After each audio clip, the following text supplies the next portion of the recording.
I am Mark. And I'm Dan. Outstanding. The fuck are you? Get the fuck out.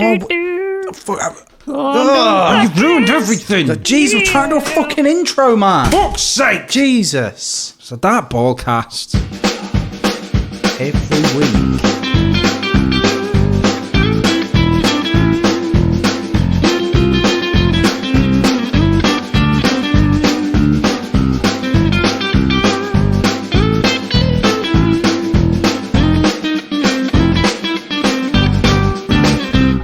So Dan, Hey, Mark. you're a murderer. Just a little bit, apparently. Yeah. Bit of context. I didn't mean to predict the earthquake. Yeah. Bit of context. Last episode, we did a section on creepy lullabies. And it was a great section, I think. Very funny. Yeah, I thought it was a good one. Little did we know that there was one lullaby was from Haiti, wasn't it? It was a Haitian lullaby. It was very creepy as well. It was very creepy, hence its inclusion in the creepy lullaby section. And one of us named Dan, mainly me, made a comment. I can't remember exactly what you said, but it was something along the lines of the fact that they should only be worrying about dictators and natural disasters. Little did we know that they were currently undergoing a natural disaster. a bloody big one as well. It is, yeah, it's on the large side of things. So we just want to put that out there that we didn't know before recording and release that episode, because we don't really pay attention to the news. Yeah. I think COVID ruined the news for me. Yeah. Going forward, I think it's important this week that you don't say anything about Afghanistan. Because I've heard that things are less than good there at the moment. Well, I heard they're looking up, and for me to mention them might doom them to the same fate as Haiti. So I'd leave it, mate. Okay. If I'm honest, I'd leave the Afghanis. Just let them go. Let them crack on. Yeah, okay. Without your input. Because you can only make things worse. They're safe for now. Yeah. I make no promises for future episodes. On the plus side, we've passed 200 listens. We have. Which I think's bloody brilliant for what we do. I know exactly. Like, when we started this bullshit, we just thought we talk an immense amount of shit that we think is hilarious. Yeah. And we thought no one else might think it's hilarious, but fuck it. We're going to record it. We're going to throw it on the internet. And people have listened. But we're assuming that they find it funny. I really hope that people aren't listening to this thinking it's a credible news source. Oh, yeah. Well, no, actually, no, sorry, I am, because I just think it's hilarious. You know, like, was it George Orwell who put on the War of the Worlds on the radio and convinced people to think it was real? Yeah. I like to think that that's what we're doing. Yeah, I think so. So, like, when we do our funny headlines, I like to think that there's someone out there who believes that Steve Jobs has been resurrected and is killing squirrels. Yeah, they're just waiting. Well, it's just easier to comprehend that humankind is the cause of every species' demise. I mean, it is. A little bit dark there. But 200 and something people have listened. Right? That's crazy. That's a decent amount of people. Let's meet and storm a capital. Let's overthrow the royal family. Let's face it. I think we could do a better job than those inbreds and paedophiles. Yeah. Yeah, definitely. I mean, I don't mind admitting that I sweat. Slowly biting the dust, aren't they? Yeah. Fucking, like... Wait, what? Are they sweat deniers? Yeah. What are they doing? Working for Right Guard? You know Prince Andrew? Oh, I thought you meant all of them. Carry on. Well, you know when that woman came out and said that, I was forced to have sex with Prince Andrew by Jeffrey Epstein and his mates and that. Oh, my God. No, I didn't know that came out. This is how little I watch the news, Mark. Yeah, it came out that she was underage. Right. She wasn't underage in England, throwing that out there. She was 17. Yeah, where she was coerced into it, which is obviously the less than good part. That's the worst kind of erse. She was like, he was sweating all over me or anything. And then this interview that he gave, in which he couldn't have looked more guilty. Oh my God. And he was like, well, that's the thing, you see. I have a very rare medical condition and I don't sweat. Bullshit. How have I not heard this before? Actual bullshit. Oh my God. Yeah, like I was watching the funeral of Prince Philip Right. Like that. And What was it aired? yeah, it was on telly. What, you got to see him burning? Was he cremated? Was it? Oh, no, okay. Jeez. He's placed in a vault and waiting for the Queen to die, which will never happen. Let's face it. I mean, I just like the idea. Good old Liz is going to go on forever. He's just waiting for her to die, so then they can place her corpse on top of his in a 69. Charles is also waiting for her to die.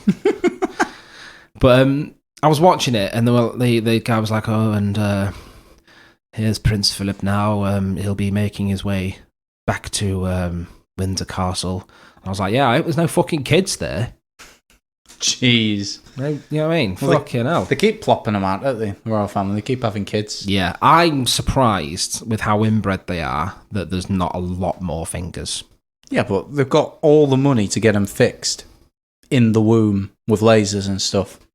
I don't think your grasp of modern medical technology is very sound. Lasers prove me wrong. Okay. Well, they're on vacuums now, so... So, I think you will agree, we live in a, how do I put it? A shithole town. Yes. And one thing that you notice in our town is that a lot of people walk down the street with cans of cider and extra strength lager and shit. Do you know what I mean? Like, it'll be 11 o'clock in the morning and there's someone at a fucking bus stop, like with no shirt on, like a t-shirt over his shoulder, thinking that he's got muscles because he's dead skinny, and he's got fucking trackies halfway down his arm, and he's got a fucking can of Tisky.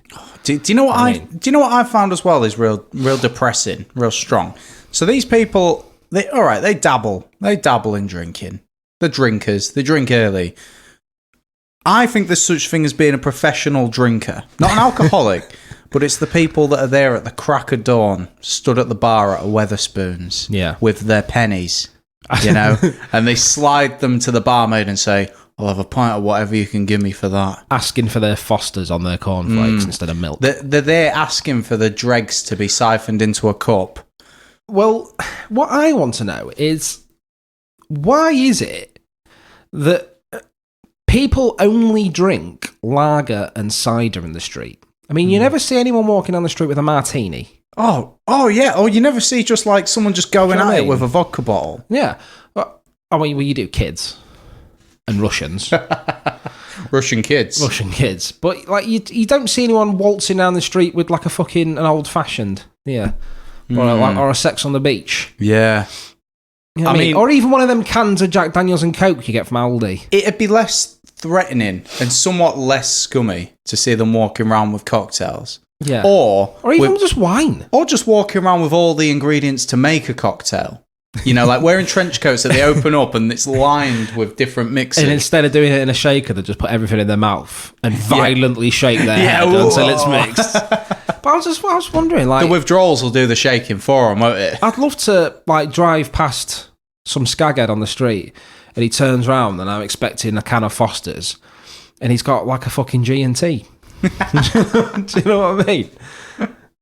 Amazing. I think that'd be great. You know, James Bond, when they finally stop making the films, just will be out and about in the street, just shaken, not stirred. I refuse to believe that makes a difference. I don't like James Bond films. I think they're fucking ridiculous, right? But I refuse to believe that shaking a martini, as opposed to stirring it, makes a blind bitter fucking difference. The liquids are mixed, and that's it. Maybe you can taste the... You can taste the aggression. You can pour them separately into your mouth, and it will be the same. That's it. Okay, yeah. I mean, you'd get one. I mean, it'd have to be simultaneous, wouldn't it? Well, yeah. It's a 2-man operation. Yeah, at least. Yeah, for sure. Which otherwise which I think would change the tone of the film. Shaken, not stirred. I've never actually thought about that. But yeah, it's a ridiculous premise. Like, I want your opinion on this then, because you don't watch the news as we've established. No. Now, whenever an actor sort of stops being Bond, because they'll do it for a few films. Has that happened yet? Has Daniel Craig stepped down? I don't care. All right. If I'm honest with you. But there's always rumours on who's going to be the next Bond. And some people are thinking, it's going to be Tom Hiddleston who plays Loki and whatnot. And right. Again, I couldn't care less who's Bond now, and I couldn't care less who's Bond next. But there was a bit of, not uproar, but there was a bit of shit. It was a while back now that there was rumours that Idris Elba was going to be the next Bond. Okay. Right. And a lot of people, who walk around on the streets in trackies, no top, drinking a martini, were like, he can't be Bond, he's black. But why? What does she take? Because Bond has traditionally been played by white men. Traditionally? That doesn't mean we shouldn't change it. You see, I'm a big believer of it's the best actor for the role, surely. Yeah, if someone's a good actor and they fit the role, unless it's vitally important to the character. Yes, right. Here's an example. So we're in dangerous water here. Right? I like to read. Fuck it off. You can't read. I like reading. And there's an author called James Patterson who has. I think many people might have heard of him. Yes, and Pames Jattison. He does a series with a police detective called Alex Cross, and Alex Cross is a black man. Now, if they did an adaptation, if they did it as a film, they've already done a film where someone who I don't think fit the role played him, but we'll not go into that. If they did an adaptation where he was a white man, it wouldn't make sense. A lot about his character in the books is he lives in a poor black neighborhood, and part of his thing is he likes to protect his neighborhood. Right. Like he's about that, you know? That was the case. It would be very strange if they, for example, shoehorned in Daniel Craig. It would be the weirdest set it in thing. Hampstead. Yeah.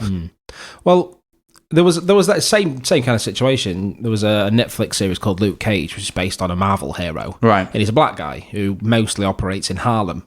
Okay. Which is famously mainly populated by black people, born in New York. And it uses the series uses the N-bomb a lot. Right. And lots of people complain like, we don't need this word. We shouldn't be using this word. But let's face it, in reality, a lot of people there say it. Yeah. So it makes it a little bit more real. It's like in 12 Years a Slave. The film's about slavery. Yeah. And people go, they can't use the N-word. Of course they can, because people used it then. It's kind of like people It's depicting that section of time. Yeah, people are trying to redact reality from things. Right. I'm scared that we have gone far too serious. Yes. So I want to know why it is that people wear underwear.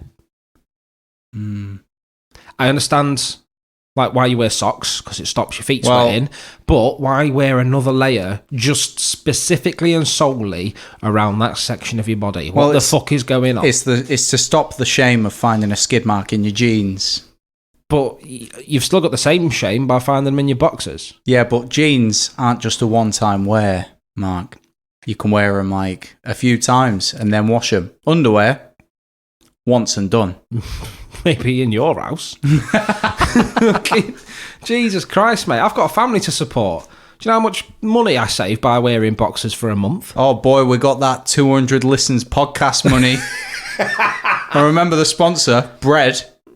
Well, they paid us in crust. It's a new sponsor this week. So I'd like to thank our sponsor, Uncle Adolph's chocolate-covered bratwurst.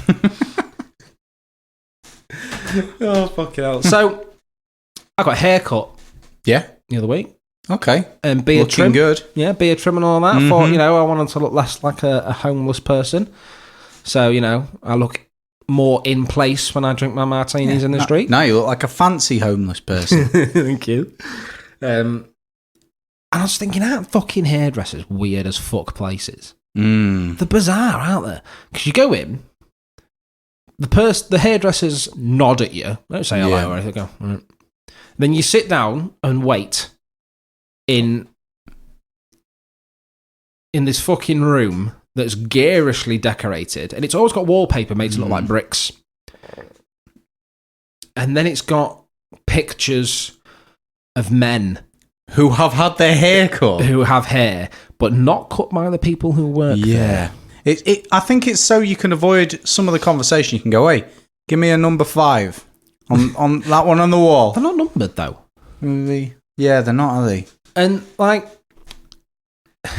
it's just bizarre, isn't it? How fucking close people get to your face. I think we're awfully trusting of barbers. Like, they can come at us with real sharp objects, and we're just like, yeah, this is fucking fine. I remember the first time I went for a wet shave, and he flicked that fucking razor out. I was like, nope. I'm like, I will take this shaving cream and go. I can manage to cut myself with like the Safety Razor Supreme. It's got all like the rubber bits around the edges. So a lady's razor, though. Yeah, basically, I could die. See, I've got a straight razor for when I used to shave. I remember I've got a when straight you. razor. I remember right, and I remember when you first got that straight razor, and you rocked up round to mine, and I look at you, and you look like you've been in a fight with a hedgehog. And he was like, oh, I've been trying out a new straight razor. And I just, no fucking shit, man. Mate, you're lacerated. You should have seen it. The first time I used it, I bled through 2 towels. Right? They were sodden. And I was in the bathroom, and my mum went, because I still lived with my mum at the time. She went, Mark, is everything all right? I went, yeah, fine. I came out the bathroom, and from my top lip downwards was just blood. I looked like I'd been, like, eating the wife out at the special time of the month. Honestly, I look. You see them documentaries where there's lions just digging into a zebra and it lifts its head up and its fucking whole face is blood. I look like that. But you know what? I felt like a man. I used like one of them special brushes to get the cream on your face. It's that example in it of all the gear and no idea. Yeah, because do you know what? I watched a YouTube video to show me how to do it. Didn't fucking work. Yeah. I left with no skin. But I was left with no skin and a very close shave. Yeah. I can imagine your wife coming in, finding you passed out on the floor due to the blood loss, and she's cradling your head like, Mark, wake up. You look really fucking good. Like, that straight razor's the best thing you've ever bought, but damn, you're dying. I know. It's a shame that I've got a beard now, because I got used to it. I got a skill of it, but I did enjoy using it. Do you ever just fancy like trimming your beard, like getting it off, just shaving down, just to be like, I know I can grow a beard back? Yeah. But it's the most gutting feeling. It's the most gutting feeling ever when you shave your beard off and you go, oh fuck, I was ugly. I was ugly before the beard, and now I know. Yeah. Oh shit. I made a little good point there. But you're married. I am married. So it don't matter. Twice. Second marriage. Boom. Just to reinforce, he did get divorced after the first one. He's not got 2 wives. Oh yeah, I'm not Mormon.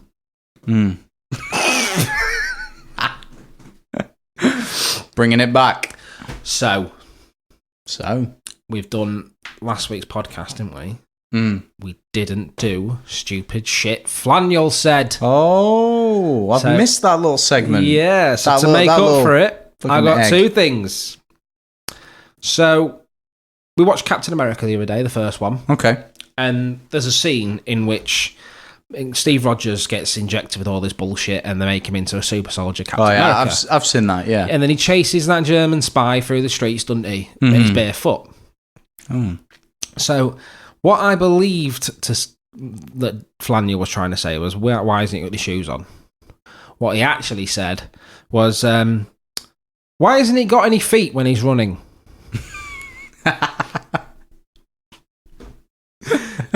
Because, Flaniel, you've been doing it wrong this whole time.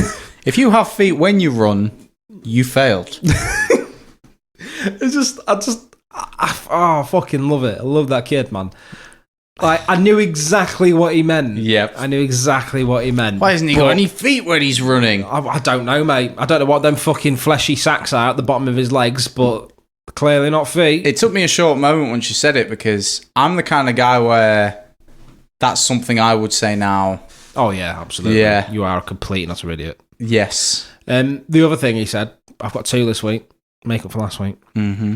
So, in the car, he likes to play games, like I Spy and all that kind of shit. This time he said, why don't we play that game? I said, what game, mate? So that game where you say a word... No, sorry. That game where I say a word and you guess what it is. Should we try that? Yeah, okay. Okay. So you say the word and I guess what it is. Arachnid. Is it arachnid? Fuck, how did you know?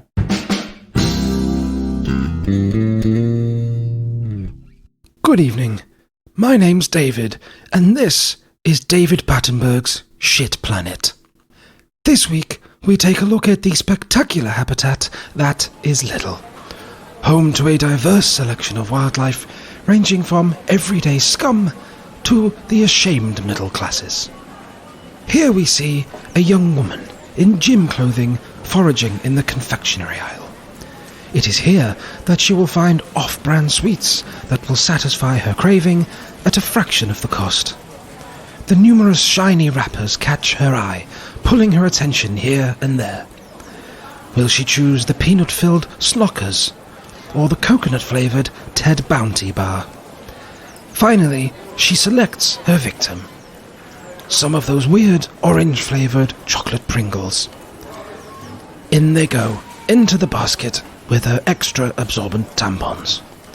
On her way to the checkout, she will pass the ever-changing continental food section and pick up some of Uncle Adolph's extra special chocolate-covered bratwurst. Now we move on to the middle of Little aisle, where we find the tired father. On his way home from work, he pops in for a pint of milk and some pale sausages. In a desperate attempt to keep away from the family home for 5 more minutes, he trudges up and down the centre of this fragile ecosystem, taking small joy in the myriad of constantly changing products to be found here. He knows he will never buy those edible skis or the tool set that only works on Ukrainian screws.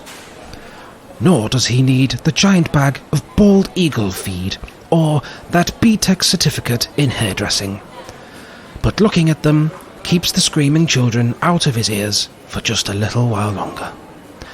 Finally, he looks at his phone, picks up a water-soluble raincoat, and with a sigh, he's off to the checkout.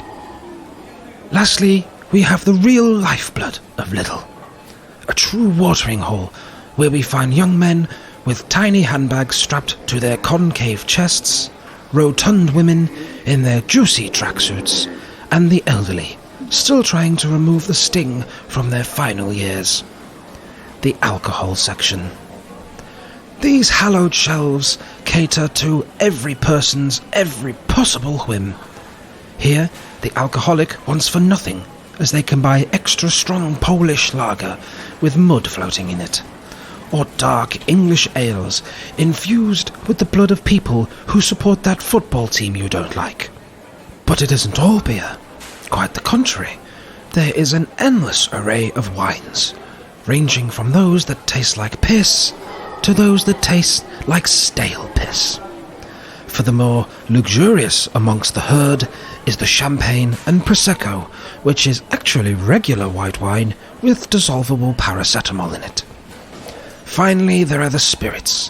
Whiskies laced with crystal meth, rum diluted with sewage water, and, of course, gin. Endless bottles of gin as far as the eye can see, and certainly more than all the trendy people who pretend to like gin can drink in a lifetime. It isn't just regular dry and botanicals, though.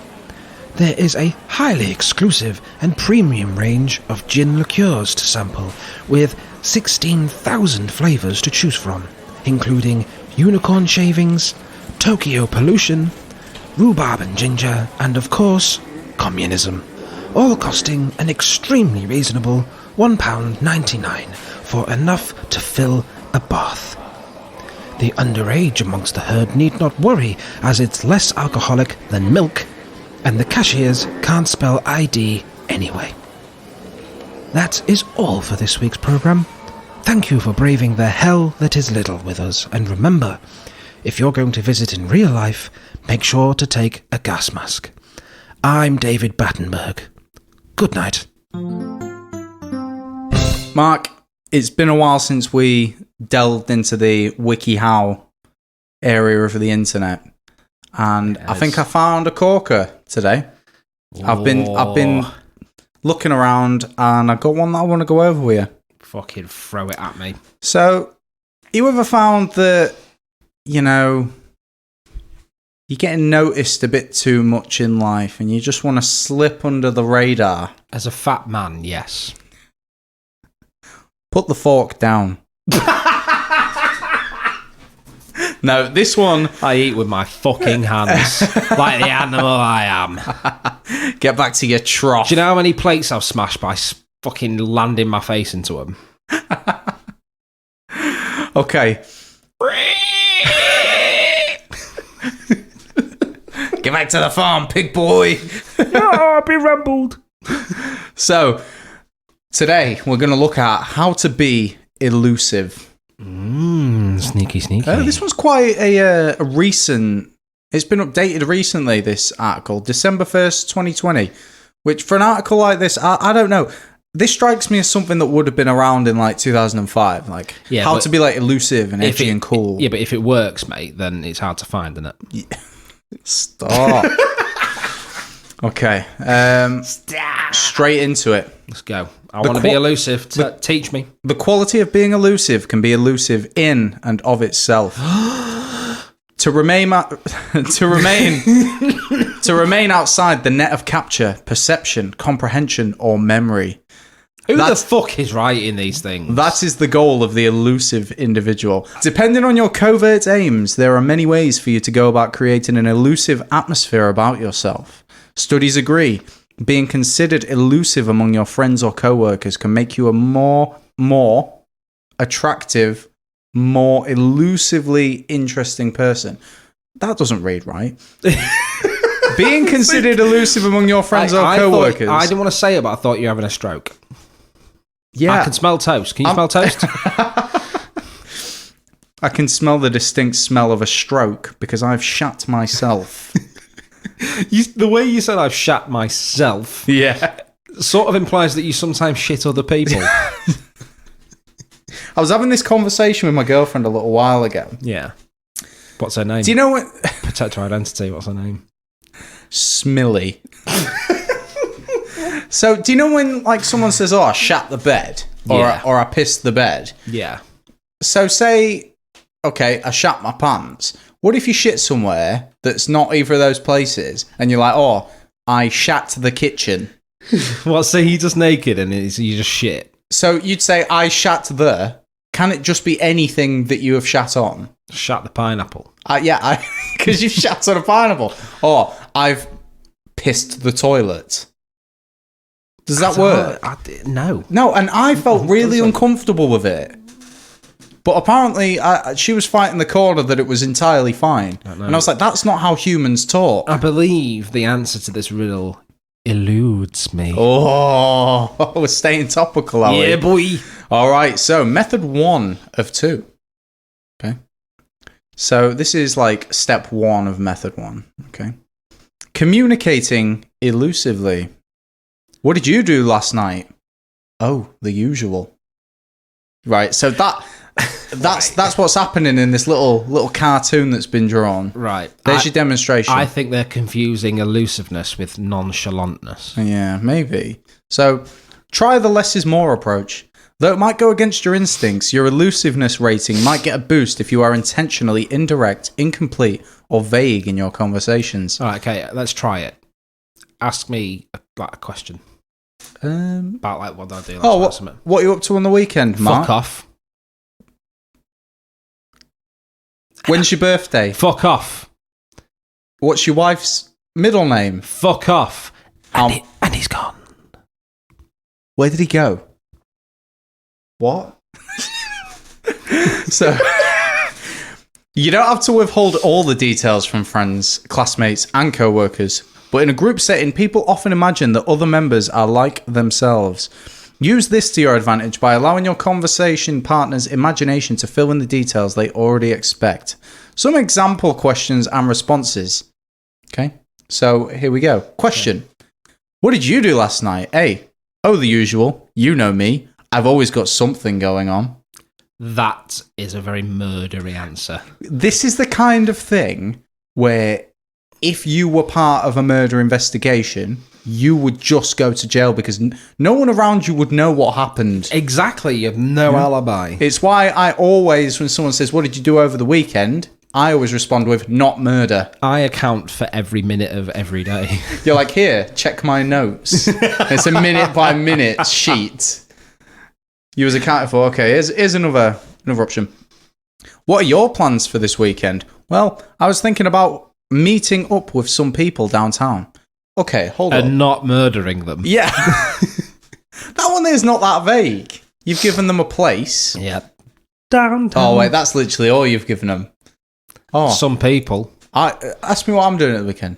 What are you doing the weekend? Existing in some place with some people. I know what you're doing. Existing. You're existing. Try me. Mark, what are you doing at the weekend? Fuck off.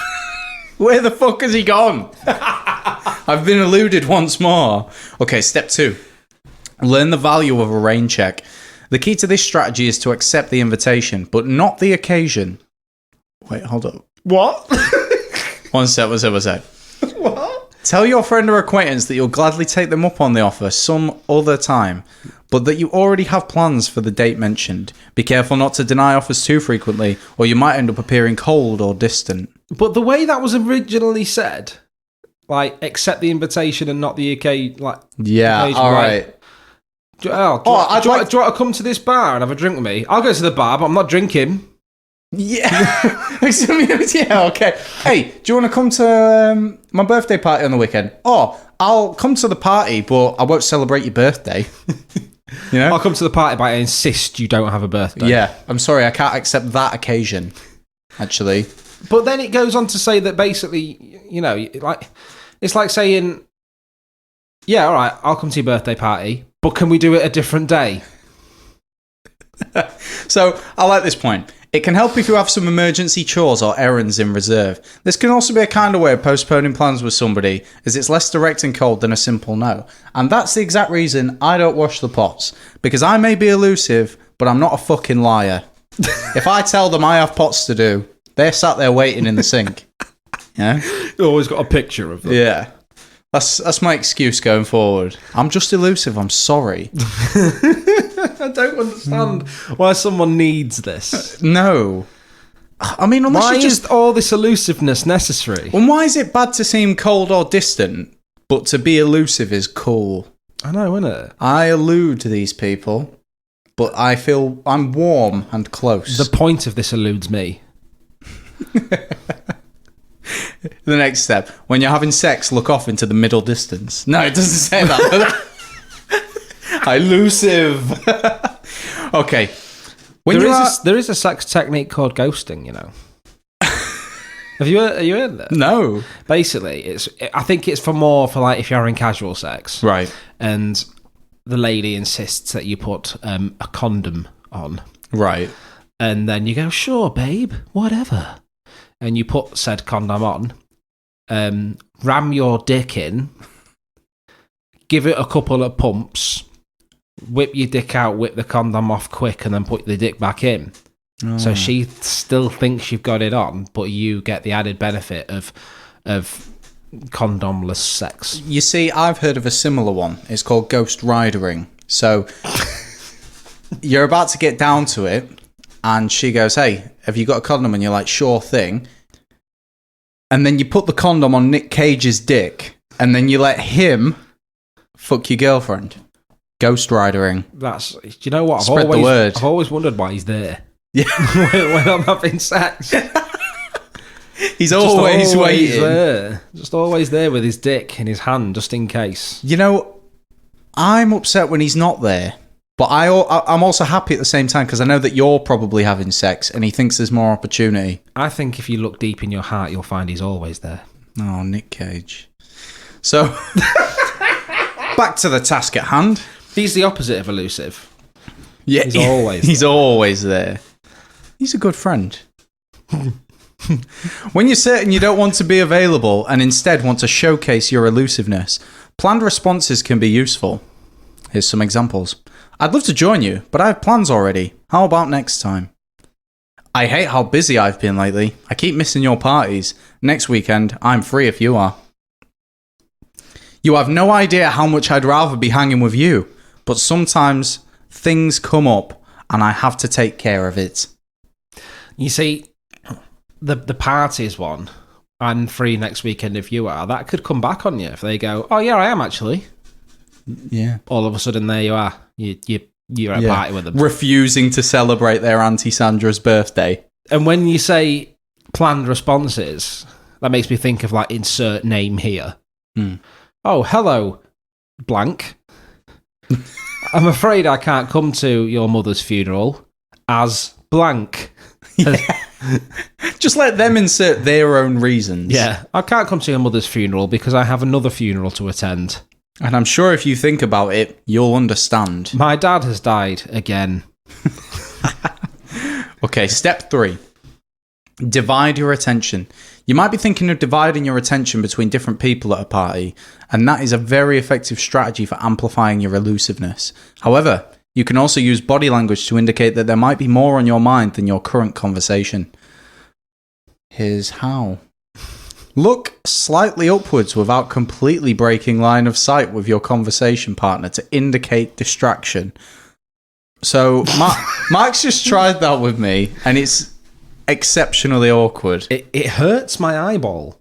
You don't want to damage that one either. No, like, hey Dan, how you doing? I can't remember where I've seen something like this before, and I don't want to say it. I think it might have been a toilet. When you're trying to avoid looking at someone's dick at a urinal. Because you want to look. Why would you do that? Okay. The best part about urinals. Yeah, judging other people's knobs. Or licking. Or whatever. All right, whatever. Yeah, takes your fancy. Too elusive to lick, Mark.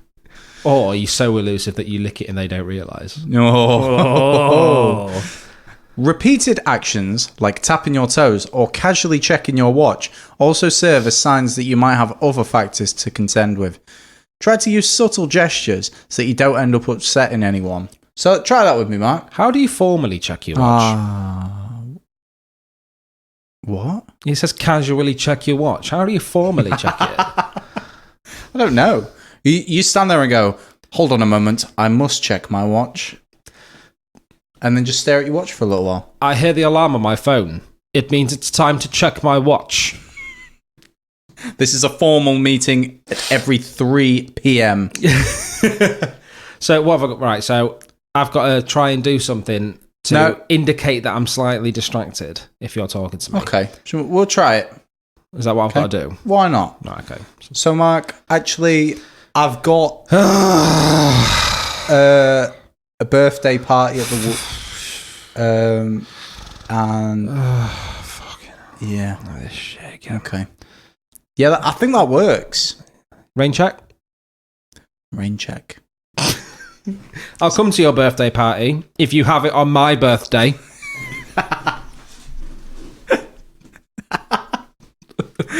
Okay, bitch. This one's quite an interesting one. Associate yourself. What am I doing there? Your sleth. With a TH. Associate yourself with high status. This doesn't mean you have to abandon your current group of friends for the popular group, but you might want to take some time to talk one-on-one with those who are well regarded in your community. This can give the impression that you are broadly connected, which only makes you more elusive. Right. It also makes you look like a cunt. It also makes you less elusive. Yeah, because you're all of a sudden you're friends with everyone. Yeah. But they know nothing about you. I've got a better way of making myself seem more sort of highly regarded and that. So, again, try and make conversation with me. Mark. Silence, peasant! Well, that was really elusive. I think you're starting to get this. I am, aren't I? So pretty soon, you're not even going to be able to know I'm here. I've been trying to ignore you this whole time. I'm just reading this out loud for the listeners. I take up too much space. If asked about your relationship with high-status members, be vague or hint at non-specifics. As an example, A. Hey, What were you and the class president talking about the other day? B. Nothing in particular, aside from what everyone is talking about. But I really don't want to continue that conversation here, so maybe we'll pick it up again later. That's a proper dick move, isn't it? It's also a very What were you and the class president talking about? That thing. That popular thing. Yes. That me and you shall not discuss. We shall not talk about this now. What were you doing earlier? Knob the Queen. Checking my watch. Formally. Put a tie on and check the time. Yeah. That's what you could do. Every time you check your watch, stick a tie on, formally checking your watch. I think they missed out a real trick there, because instead of checking the watch, I think you could have just been distracted by putting on a tie. So, like, someone comes up to you and you've got, like, an unbuttoned white shirt, and as soon as they start talking, you just start getting prepared to go to a wedding. Well, you've always got a tuxedo. You're just putting some cufflinks in, you know. Top hat on. No one wants to be spoken to when they're trying to tie a tie. Twirling a cane. Yeah. Okay, step 5. Use names sparingly. Language can sometimes have a strange effect on people. It's just disrespectful.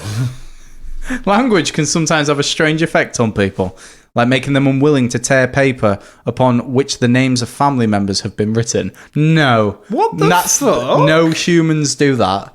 I've no idea what you're talking about. Is that a superstition that, like, people have? If it is, it's by idiots. Oh, for God's sake. I mean, we knew where we were going with this segment, didn't we? We knew it was going to arrive here at some point. By withholding a name in conversation, you leave the subject you are talking about vague and uncertain, which by association makes you more difficult to pin down. Practice using general forms of address. Example: I'll be downtown tonight with some people my cousin introduced me to. So, this guy I met through a friend of mine from way back said he had exactly the same problem as you. They're statements where there's no, like, information. Yeah. You'd come away feeling like you'd not had a conversation at all, wouldn't you? Yeah. Like, is that what they're aiming for? Because that would be a miserable way to live. I think this isn't making anyone elusive, right? No. This is driving your friends away by being a dick. Well, this is where you're wrong, Mark, because step 6, appreciate the difference between being elusive and being rude. The point in being elusive is to evade physical or mental capture. But rudeness is hurtful to others. Right, okay, I think I've got it.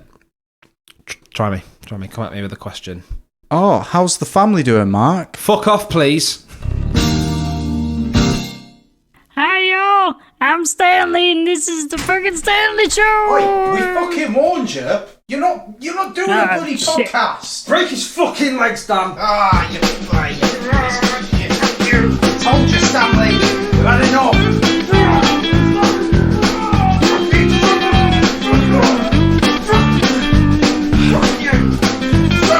So yeah, thank you for listening this week.